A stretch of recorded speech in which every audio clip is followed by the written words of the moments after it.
Hi guys and welcome. Today we're going to be covering off the Gianni Infantino saga, who forever will be known as the man who tried to sell off the World Cup.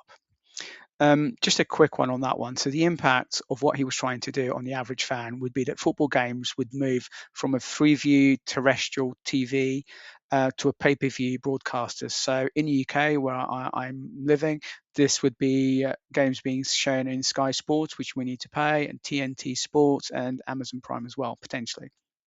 Okay, so but now obviously that's moved on, that's kind of been scrapped. But Gianni has now resorted to firing anyone that's criticised him, like Kevin Lamore and Carlos Cordero actually resigned in protest when the story broke, which isn't great really.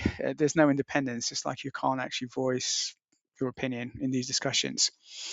Gianni, message to you: you can polish your head as much as you want. You know, you can probably see it from space now, but it's not going to get any better. I think the smart move would be for you to resign quietly with some dignity. UEFA have made it quite clear they're going to come after you if you don't step down through the courts. And if they do, it's not just going to be you that's going to be impacted. All the contracts that you'd signed with your partners, they'll be sort of taken as evidence. Just something to consider.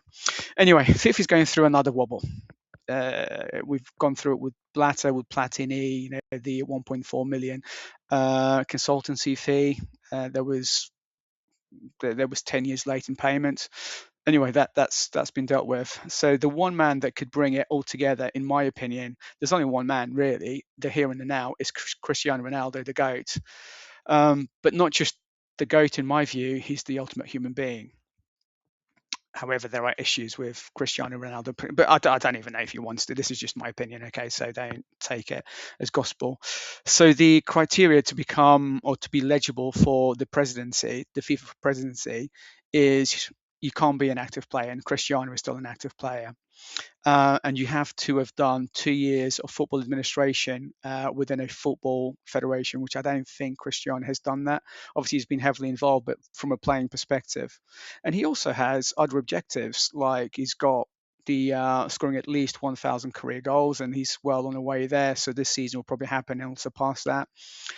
Junior has expressed a desire to play with his dads in the national team, and I think that's going to happen between now and Euros 2028. And he's also shown a desire to lead a consortium to buy out the Glazers at United and sort all those problems out there. So I don't think being president of FIFA, even though he would be an ultimate candidate in my view, and probably in other people's views, probably even Piers Morgan would agree with me, that's not on the cards at the moment. And there's other things that you could do. For instance, Portugal are co-host of the World Cup in 2020, 2030. So you can see him managing the national side then potentially. That's an option. And there's also rumors of him breaking into film in Hollywood, Fast and Furious, and so forth. So I don't think he's short of things to do, but the presidency is not one of them.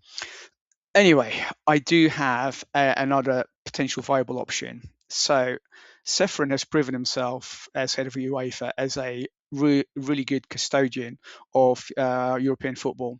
So, my view would be he can take over at FIFA, and Figo potentially could take over at UEFA. Figo put his name forward back in 2016. Unfortunately, he didn't have the support for the FIFA presidency, but that's a workable solution there.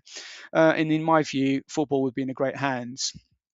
There's other names that have been mooted. There's Victor Montagliani. He's the Canadian businessman. He's president of the CONCACAF and president of FIFA Council. So he would be another good option. The only concern that I have there is that he's a businessman. So he's kind of geared up just to make more towards making money. So it's kind of like an injustice. I don't know the man too well, but potentially that's my view there. And there's also Nasser Al Khalifi, the president of PSG. He's done an amazing job there. Let's just back-to-back Champions League victories, taking PSG to the top of the French football. Amazing job there. And he's also the European Club Association chairman. Again, would you want to take the FIFA presidency? He's already got a lot on his plate. So food for thought. Anyway, that's just my thoughts. FIFA needs to get themselves sorted out. There needs to be more transparency. There needs to be more independence, more honesty. there just needs to be more accountability. And it's not a business. The football exists to unite people globally, gives people hope. It's a beautiful game. And that's it for today. If you've enjoyed that, please subscribe, share, and like, and I'll see you on the next one. Bye.